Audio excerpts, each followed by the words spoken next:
Ladies and gentlemen, please welcome on stage the CEO of Unity, John Riccitiello.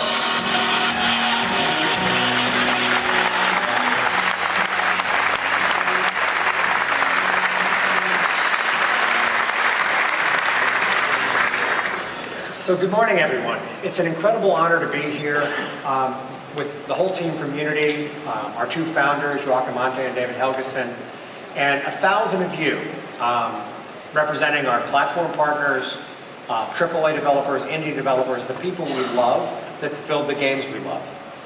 Now, all of you built all of that. Some of those beautiful games that we've ever seen and could ever imagine and we're very proud of. So first, congratulations for all of you to create such amazing games. And today, what I'm going to do is talk a little bit about Unity. And I'm going to start with what remains the same, what never changed in Unity. And that is our principles.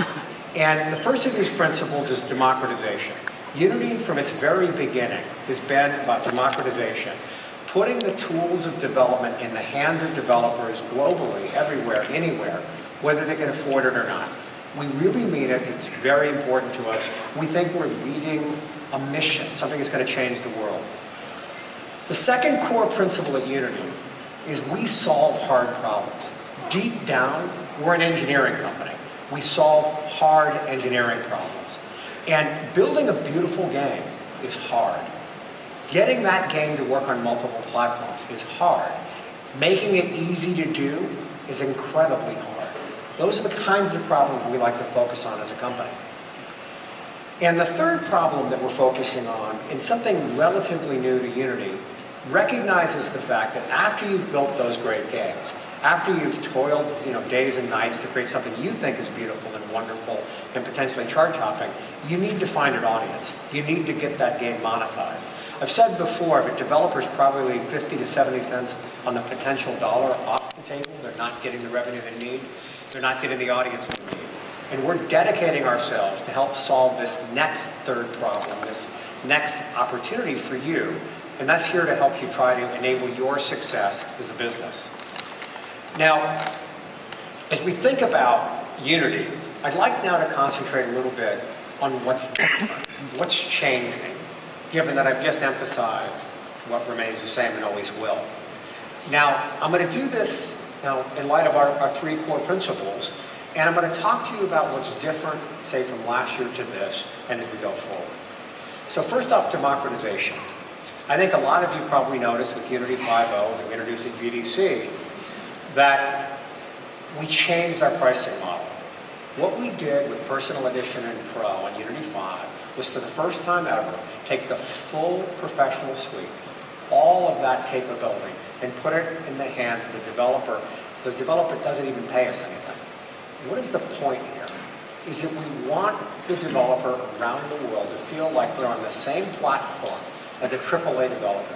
They can aspire to make the most achingly beautiful game. You can aspire to make the most successful game or a highly rated game. That's the point, whether you've got the resources or not. We fundamentally believe in democratization, which is another reason why we now provide Unity 5 in Personal Edition, essentially an education version, for students worldwide free of charge. We are trying to essentially turn the world into a world of creators. We think that is exactly where it needs to go, and that's what we're pushing. Now, the second thing that we're changing, or we're putting more emphasis on, is solving hard problems. And I'm going to dwell on this for a few minutes. With Unity 5.0, we introduced physical-based rendering, global illumination, and a number of new technologies to enable you to build more beautiful games than ever before. So I think it's fair to say, and if you've thought about Unity in years past, you could make a very good game. But if you were aspiring to be the most beautiful game you've ever imagined, that might not have been good. Well, I can tell you, with what we've done with 5.0, the resources, the recruiting, the elevation of great people that are already in the company, the resources are there. There doesn't need to be a footnote. With Unity, you can build a game that's this good. You can build it as beautiful as you can imagine it. The tools are there. And I can't emphasize enough how important that is to us. Now, if you think about it, what we're enabling you to do is build beautiful games. Look at some of these examples. I used the word, achingly beautiful a minute ago. Doesn't that conjure in your mind Ori and the Blind Forest? Or how about great design with Monument Valley? I mean, who wouldn't be proud of those games? Who couldn't imagine those games reaching the top in terms of reputation just the way they have, and there's many more. And if what your ambition is to be critically acclaimed, to build a game that the critics around the world rate as a 9 out of 10, and by the way, 9 out of 10 or a 90 rated game is less than 1/10 of 1% of the games out there. That's where all these games are. Look at Pillars of Eternity, or Kerbal, or frankly, when we're going to see a little bit later from the folks that bring you City Skylines. These are amazing games, and they're rated the way they are for a good reason. They've crafted incredible experiences. And then lastly, some of you, maybe not all of you, but some of you have the aspiration to do well financially, huge success. It wasn't that long ago, I was reading stories, I'd say, just around the time of GDC. Well, what the press was saying was, the dream is over. No one will enter the top 5 or the top 10, or the top 50 even, unless they've got Fort Knox behind them, a bankroll of biblical proportions. Well, there's 2 games that entered the top 5 in the last week, and they're indies that have built these games. Fallout Shelter, now they do have a major publisher behind them, but they entered the top 5. How long has it been since somebody's done that? Or if you look at Chronoblade here, they entered the top 5 in Korea. And by the way, it's a little bit like, that's the other half of the world, right? That's a huge, huge market. Entering the top 5 in Korea is no mean feat. So what we're proving is based on Unity, or built on Unity. It can be beautiful, it can be highly acclaimed, and you can aspire to be the very top of the charts. Now, another aspect, and I'm going to talk about this and one more, but it's really about solving hard problems, is multi-platform. Now at GDC, we announced that there would be 21 platforms, or there are 21 platforms that we support. That is still true. And I think, once again, you can always count on Unity to get to the platforms that are most popular. We're smart. We look at the marketplace to figure out a lot of people are buying iPhones. We're right there with iOS, and ditto with others. But it wasn't always our ambition to be at the leading or bleeding edge. But we are pushing it hard, making the investments in R&D. And think about VR and AR, where we are, in fact, supporting the leading and bleeding edge. You can't find a VR platform, even VR platforms where they've got their own engine, where the majority of the content is not built on Unity. And there's good reason for that. We've engineered in the best systems for creating content for VR, and we're making more investments. And in fact, there's a bunch of folks here that have joined us in the VR space from other parts of Unity because we are putting an investment there. So a second thing that's changed, aside from trying to help you build the most beautiful products you can imagine, is we're pushing the platform leading edge so you can be out there in the front, not waiting for somebody to lead the way for you. Now, the last point that I'm going to make, and it's kind of a weird one to make, about solving hard problems, is there's a problem inside of Unity. We know that we innovate at such a rate, there's so much content coming from us, so many new features, that sometimes bugs get, maybe there's one too many out there, or a couple hundred too many. And you're going to hear from Thomas Peterson later, our QA director, and we're making a very heavy investment on quality. We're going to bring bugs down to a tameable few, not a math. And that's an investment that we're making because we understand that's what you need to realize your dreams. So we're investing heavily in quality.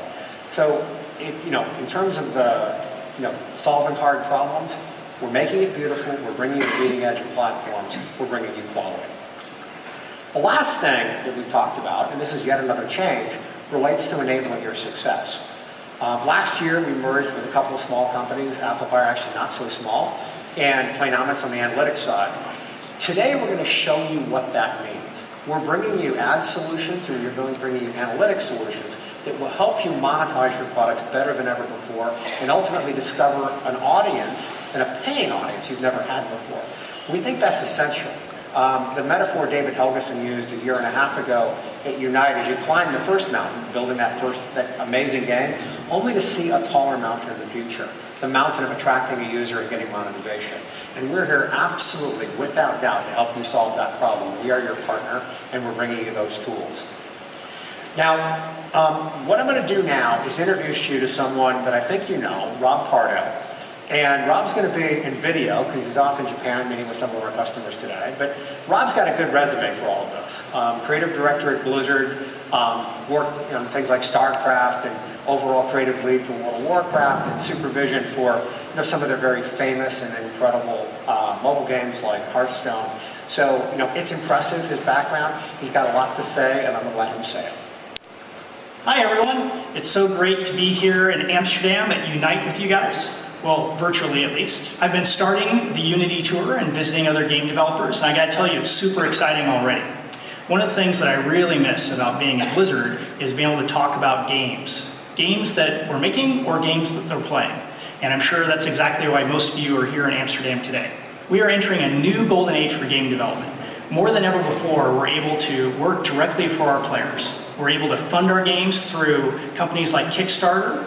We're able to directly publish our games to the players through Steam, the App Store, or Google. And most importantly, at least to you guys, technology has allowed us to be able to make games with smaller and smaller teams through technology like Unity. And the power of small teams is really important because it allows you to be focused entirely on the gameplay and what the players really want. The ultimate result of all this freedom is an amazing new diversity in gameplay and innovation within the game industry. As a player, you can go to an app store and you can find a game of any session length or of any genre type that you're looking for. Opportunity is everywhere. The PC finally isn't dying anymore, but flourishing. Mobile devices are allowing you to put games in the hands of billions of players. And most recently, now you're seeing AR and VR technologies come online, which are going to allow us to make the most immersive experiences ever. This is where we really need to push ourselves. We need to take advantage of the opportunities that are before us. With all the time-consuming technical tasks being taken care of behind the scenes, it will really allow you, more than ever before, to create the best experiences ever. But the thing that I love the most about the games industry is the spirit of collaboration. More than I think any other entertainment industries, we want to make each other better because we want better and better games and more experiences to play. So please, while you guys are here at Unite, make sure to take advantage of the fact that you're surrounded by all these amazing game developers that not only want to help you make games better, but want your advice and want to know how they can improve their gameplay. The only thing that I wish is that I could be there with you guys this week. So with that, I'd like to ask Jussi Laakkonen to come on stage. Jussi, the founder of Amplifier, the head of our Unity Ads business, is going to show you the way on advertising. Thanks, Jussi. Come on up.